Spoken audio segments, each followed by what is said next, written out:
Hit it.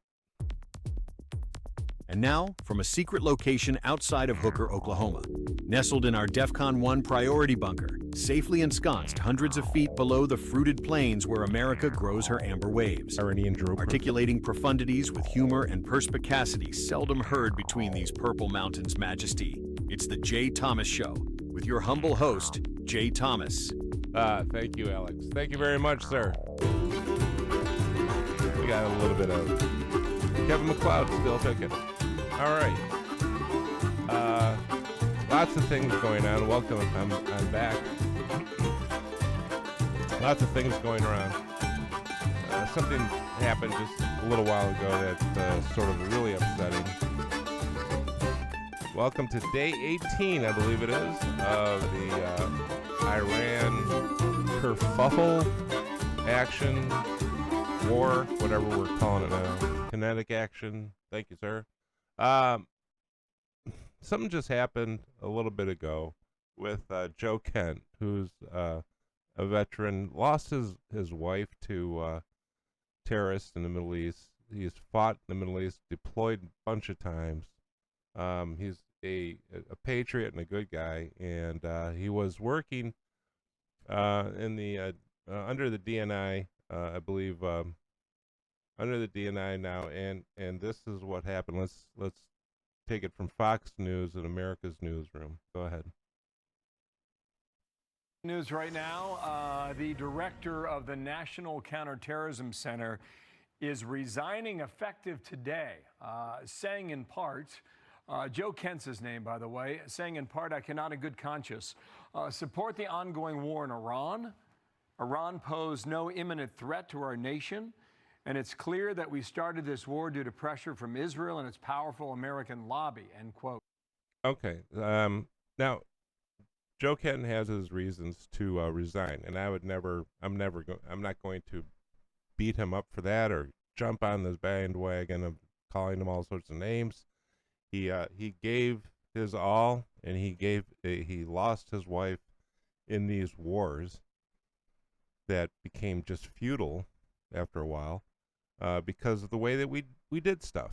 And but look, I think Joe Kent is a patriot. He's a good guy. But what he's saying here, I cannot in good conscience support the ongoing war in Iran. Okay, he can have that feeling, and he can resign due to it. And I Godspeed to him. He's given a lot to this country, so I'm not going to jump on him. However, it continues, and it says, Iran posed no imminent threat to our nation, and it is clear we started this war due to pressure from Israel and its powerful American lobby. Look, that's just wrong. First of all, Iran still poses a threat, an imminent threat to this nation, and an imminent threat to the world. If you think that Iran is going to just like bomb Israel and then go, hey, we are done. Okay, everybody can get along. We just wanted to get rid of the Jews. If you think that that's what was going to happen, that's not. And Israel is an ally, a staunch ally, and I'm sure we have, intelligence from them. We share intelligence. I'm sure they have given us intelligence that I've never seen. I haven't seen it. But for 50 years, I'm just going to say for 50 years, half a century, they've been yelling death to America and death to Israel, and they mean it. I'm going to take them at their word.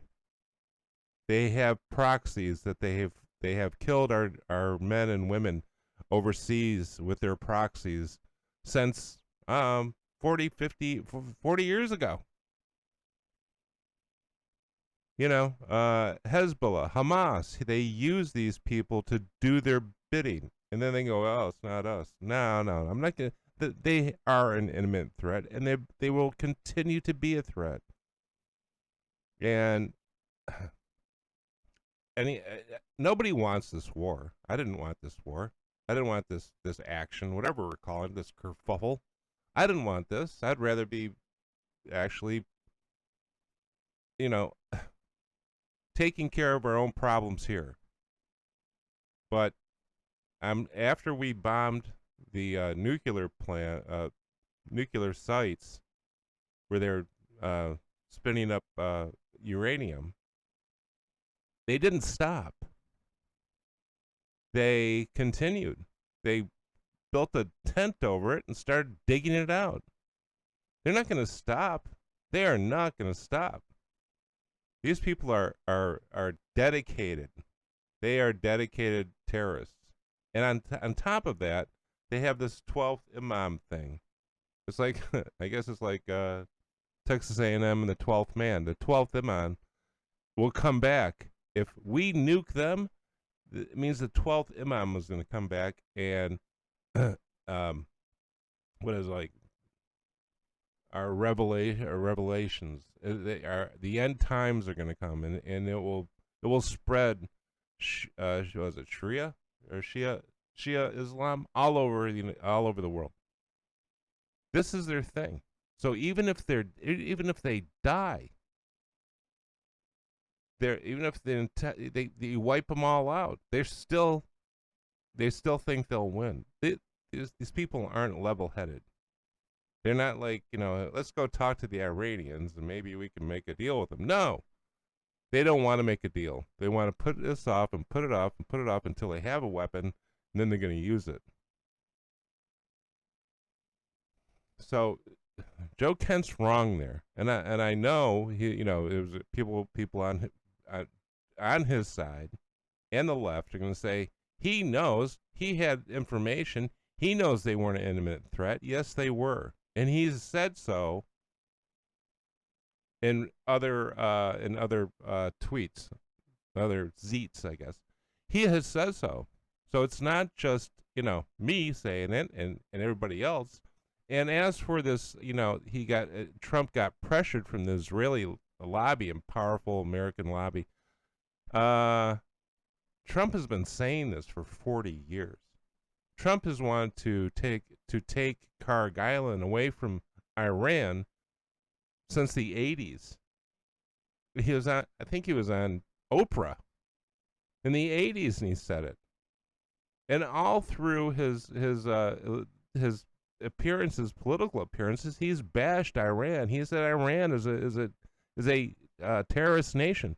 He said we had to take their islands, we had to take their oil from them, we had to take stuff away from them. We have to get rid of the Ayatollahs. We have to bomb them. He has said this for 40 years. It's not something new. He didn't need like a big, he didn't need a big push from the Israeli lobby to do this. For almost 5 decades, we have pushed this on to the next president, and each one of them, whether they're Republican or Democrat, have kicked it down the road, have failed us. I didn't want this. Like I said, I don't want this war. I'd rather, be fixing our stuff. But this war was going to come to us whether we liked it or not. Iran is not this rational nation that you can go and talk to. It just isn't. I'm not, I'm not going after Joe Kent. He has his own reasons, and he resigned and he's out, and that's what he should do if he disagrees with. I remember everybody saying, well, if you disagree with the president, just resign. Well, okay, he did. So Godspeed to Joe Kent. I'm not going to jump on the bandwagon of, there's people out there saying right now that he got caught with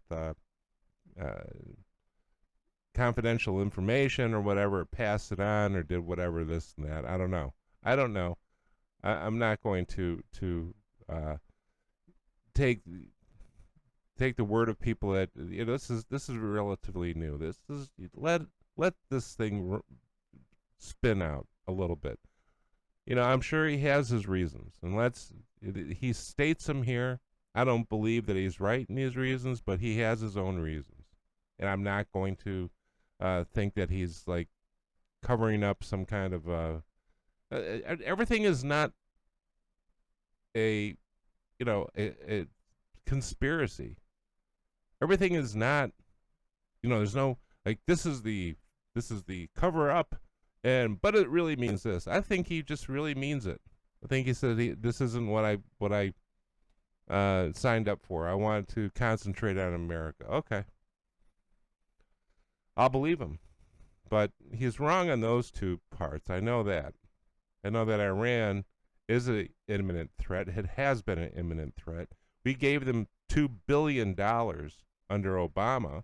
What did they do? They do some peaceful stuff with it? No. They increased their nuclear capabilities and their drones. And by the way, who did we lose a drone to? We lost a drone in Iran back, I don't know, 30 years ago. They had it, and now all of a sudden they have drones. Wow. I wonder where they got the prototype. The point is we always seem to people just, he should have just resigned with no letter, but he has a letter. This is his reasoning. So what? Okay, good. Then he should resign, and he did what he should have done. But this is not, Iran is not a rational nation where you can sit there and talk to them. They're just not. And I don't want this war. I want this war a lot less than, you think I do. I hope that it's done early and we can get on with life here. But I don't know. This is not good. It's day 8. Like I said, it's day, 18? 18 days, and Iran has no Navy, no Air Force. They got drones and missiles. Those are going away. Let this thing play out. If it goes to like month 3, then it's like, okay, we've made a mistake. But they're going to try to draw this out. And we need to keep pounding. We need to find their leaders and do away with them. Let's just put it like that. That's all I'm going to say. We'll be back when I can talk. We'll be back, and we're going to do some things on Oklahoma. Some good things are happening in Oklahoma. That's 2 great things. The proposition has failed for the jungle primaries, and other good things. We're losing Mark Wayne Mullen. Whatever you think about him, he was a lot better than our other senator. So we're losing him, and Stitt, the guy who went crazy a couple weeks ago and said some weird things, he's going to appoint somebody. Why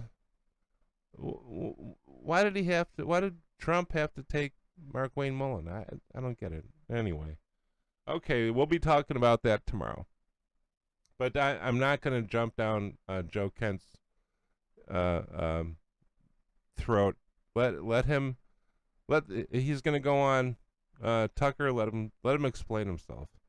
Right now I'm just going to take him at his word. He doesn't want to be part of this Iran war.